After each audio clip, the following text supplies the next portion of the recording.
Well, what strikes me, Bob Trott, those figures that you just read from the city of Philadelphia, it's very obvious that if Mr. Truman has a chance of winning this election this evening, that he must carry the big city centers by overwhelming majorities, as the late President Roosevelt did for his 4 terms.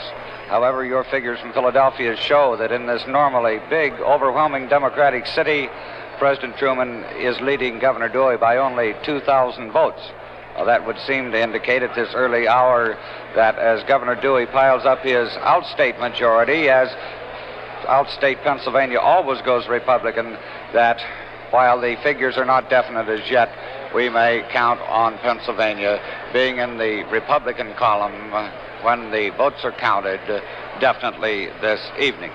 Another point, too, it's clear even this early this evening in the election returns how little real practical political effect the new third and fourth political parties are having in this race for president. On Tuesday, November 2nd, 1948, the United States held its 41st presidential election. If you'd been tuned into the results early in the evening, you'd have been convinced that the pre-election polls were correct and Thomas E. Dewey would become the next president. NBC election scoreboard here, we find that Thurmond has 2 states definitely. You'd have been wrong. With 11 electoral votes, Mississippi with 9. Anyway, at this time of 20 electoral however, in Florida, the state which Thomas Dewey ran a low-risk campaign. His advisors believed all he had to do to win was avoid major mistakes. So Dewey spoke in platitudes, avoided controversial issues, and was vague on what he planned to do as president. But many Republicans disliked Dewey, feeling he was too cold and stiff, and surprisingly against outlawing the Communist Party. Believing he had nothing to lose, Harry Truman ran a feisty campaign.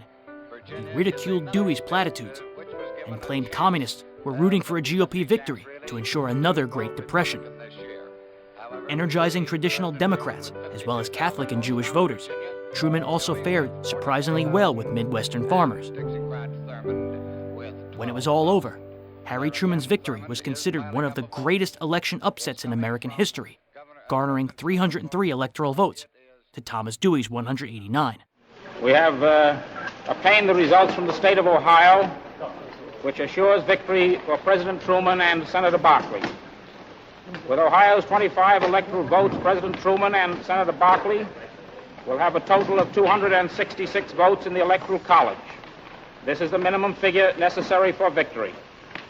This figure, however, does not take into consideration the very favorable trends still developing in California, Colorado, Idaho, and Nevada.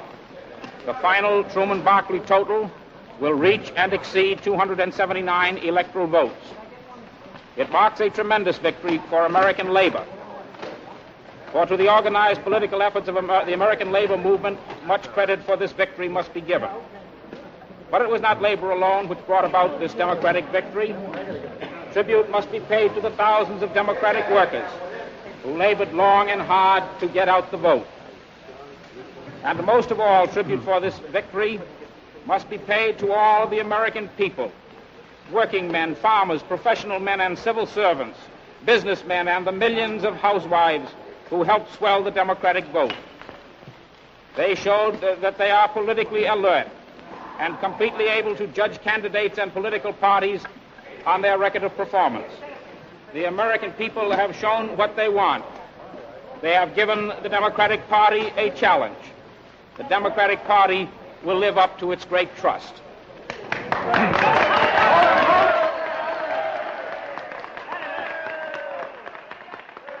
With simultaneous success in the 1948 congressional elections, the Democrats also regained control of both houses of Congress, which they lost in 1946.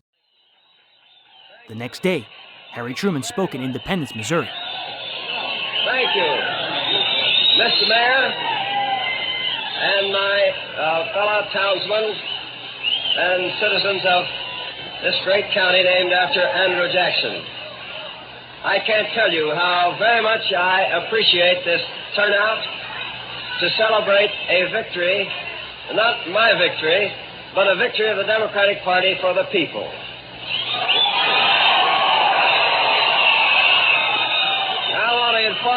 Mr. Mayor, that protocol goes out the window when I'm in Independence. I'm a citizen of this town and a taxpayer, and I want to be treated just like the rest of the taxpayers in this community are treated, whether you extend the city limits or not. Now, I thank you very much indeed for this celebration, which is not for me, it's for the whole country. It's for the whole world, for the simple reason that you've given me a tremendous responsibility. Now, since you've given me that responsibility, I want every single one of you to help carry out that responsibility for the welfare of this great republic and for the welfare and peace of the world at large. And I'm sure that's what you're going to do.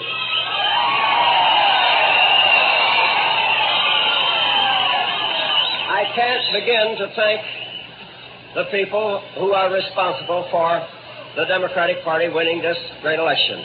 Of course, I'm indebted to everybody for that win. And I'll have to just say to every single one of you individually that I'm going to do the very best I can to carry out the Democratic platform as I promised to do in my speeches over this country. And we have a Congress now, and I'm sure we'll make some progress in the next 4 years. Thank you all. Thank you.